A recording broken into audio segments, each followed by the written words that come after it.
కర్ణాటకలో జరిగిన వాల్మీకి స్కామ్ కర్ణాటక కాంగ్రెస్కే కాదు తెలంగాణ కాంగ్రెస్ కూడా ముచ్చెమటలు పట్టిస్తోంది. కింద మీద పడి ఇక్కడ కాంగ్రెస్ వాళ్ళు రేవంత్ రెడ్డి గారు మీడియాని మేనేజ్ చేస్తూ విషయాలు బయటికి రాకుండా ఆపుతా ఉన్నారు.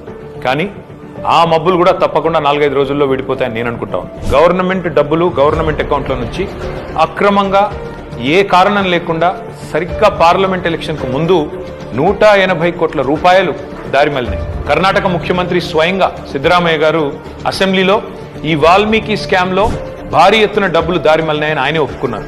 అందులో హైదరాబాద్లోని 9 బ్యాంక్ అకౌంట్లకి 45 కోట్ల రూపాయలు ట్రాన్స్ఫర్ చేశారు. దీని మీద ఎంక్వైరీ మొదలు కాగానే ఏమైందో ఏమో తెలియదు కానీ వాల్మీకి కార్పొరేషన్ అకౌంట్ సూపరింటెండెంట్ ఆఖరికి ఆత్మహత్య చేసుకున్నాడు. ఇవాళ ఆయన కుటుంబం రోడ్డున పడే పరిస్థితి. బ్యాంక్ అధికారులతో సహా 11 మందిని ఈడీ అరెస్ట్ చేసింది. కర్ణాటక నుండి మన తెలంగాణకు అక్రమంగా ఈ డబ్బు ఏ అకౌంట్లలోకి వచ్చింది, ఆ అకౌంట్లు ఎవరివి, ఈ తీగ లాగితే తెలంగాణ కాంగ్రెస్ డొంక మొత్తం కదులుతా ఉన్నది. మొన్న పార్లమెంట్ ఎన్నికల్లో తెలంగాణ కాంగ్రెస్ పార్టీ తన ఖర్చులకు ఈ డబ్బులే వాడినట్టుగా అనిపిస్తా ఉంది. 4.5 కోట్ల రూపాయలు నేరుగా V6 బిజినెస్ అనే కంపెనీకి ట్రాన్స్ఫర్ అయినట్టుగా ఆధారాలున్నాయి. ఈ V6 బిజినెస్ కంపెనీ ఓనర్ ఎవరు, SIT, CID, ED ఈ దాడులన్నీ జరిగిన తర్వాత కూడా మన తెలుగు మీడియాలో ఈ వార్తలు రాకుండా అడ్డుకుంటున్నది ఎవరు? పార్లమెంట్ ఎన్నికల సమయంలో కొన్ని బంగారం షాపులు, బార్ల నుండి భారీ మొత్తంలో డబ్బులు తీసుకున్నట్టుగా తెలుస్తా ఉంది. వారికి కాంగ్రెస్ పార్టీకి ఉన్న అనుబంధం ఏంది? ఇవన్నీ కూడా బయటికి రావాలి. కర్ణాటక ముఖ్యమంత్రి సిద్ధరామయ్యను గనక పొరపాటున తొలగిస్తే పక్కన ఉన్న తెలంగాణ సర్కారు కూడా కూలుతుంది అని ఈ మధ్యనే కర్ణాటక మంత్రి సతీష్ జరికోలి అంటున్నారు. మరి కర్ణాటక కాంగ్రెస్ తో తెలంగాణ కాంగ్రెస్ కు అంతలాగా పెనవేసుకున్న ఈ అనుబంధం ఈ వాల్మీకి స్కామేనా? ఈ వాల్మీకి స్కామ్ లో భారీ మొత్తంలో వాటా తెలంగాణ కాంగ్రెస్ నాయకులకు కూడా చేరిందని ఆధారాలు దొరికినా ఈడీ ఎందుకు మౌనంగా ఉంటుంది?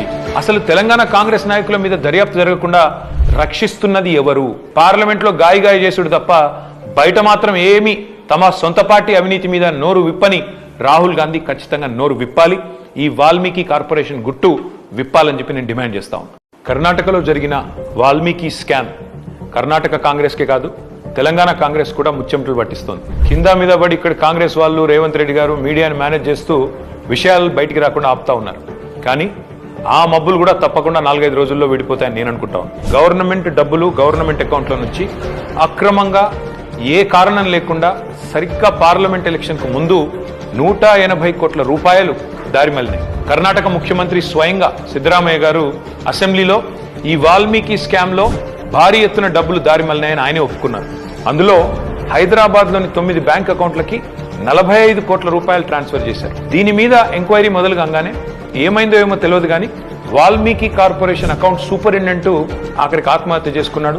ఇవాళ ఆయన కుటుంబం రోడ్డున పడే పరిస్థితి. బ్యాంక్ అధికారులతో సహా 11 మందిని ఈడీ అరెస్ట్ చేసింది. కర్ణాటక నుండి మన తెలంగాణకు అక్రమంగా ఈ డబ్బు ఏ అకౌంట్లలోకి వచ్చింది, ఆ అకౌంట్లు ఎవరివి, ఈ తీగ లాగితే తెలంగాణ కాంగ్రెస్ డొంక మొత్తం కదులుతా ఉన్నది. మొన్న పార్లమెంట్ ఎన్నికల్లో తెలంగాణ కాంగ్రెస్ పార్టీ తన ఖర్చులకు ఈ డబ్బులే వాడినట్టుగా అనిపిస్తా ఉంది.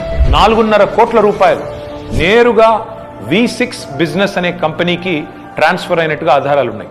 ఈ V6 బిజినెస్ కంపెనీ ఓనర్ ఎవరు, SIT, CID, ED ఈ దాడులన్నీ జరిగిన తర్వాత కూడా మన తెలుగు మీడియాలో ఈ వార్తలు రాకుండా అడ్డుకుంటున్నది ఎవరు? పార్లమెంట్ ఎన్నికల సమయంలో కొన్ని బంగారం షాపులు, బార్ల నుండి భారీ మొత్తంలో డబ్బులు తీసుకున్నట్టుగా తెలుస్తా ఉంది. వారికి కాంగ్రెస్ పార్టీకి ఉన్న అనుబంధం ఏంది? ఇవన్నీ కూడా బయటికి రావాలి. కర్ణాటక ముఖ్యమంత్రి సిద్ధరామయ్యను గనక పొరపాటున తొలగిస్తే పక్కన ఉన్న తెలంగాణ సర్కారు కూడా కూలుతుంది అని ఈ మధ్యనే కర్ణాటక మంత్రి సతీష్ జరికోలి అంటున్నారు. మరి కర్ణాటక కాంగ్రెస్ తో తెలంగాణ కాంగ్రెస్ కు అంతలాగా పెనవేసుకున్న ఈ అనుబంధం ఈ వాల్మీకి స్కామేనా? ఈ వాల్మీకి స్కామ్ లో భారీ మొత్తంలో వాటా తెలంగాణ కాంగ్రెస్ నాయకులకు కూడా చేరిందని ఆధారాలు దొరికినా ఈడీ ఎందుకు మౌనంగా ఉంటుంది? అసలు తెలంగాణ కాంగ్రెస్ నాయకుల మీద దర్యాప్తు జరగకుండా రక్షిస్తున్నది ఎవరు? పార్లమెంట్ లో గాయ చేసుడు తప్ప బయట మాత్రం ఏమీ తమ సొంత పార్టీ అవినీతి మీద నోరు విప్పని రాహుల్ గాంధీ ఖచ్చితంగా నోరు విప్పాలి. ఈ వాల్మీకి కార్పొరేషన్ గుట్టు విప్పాలని చెప్పి నేను డిమాండ్ చేస్తాను.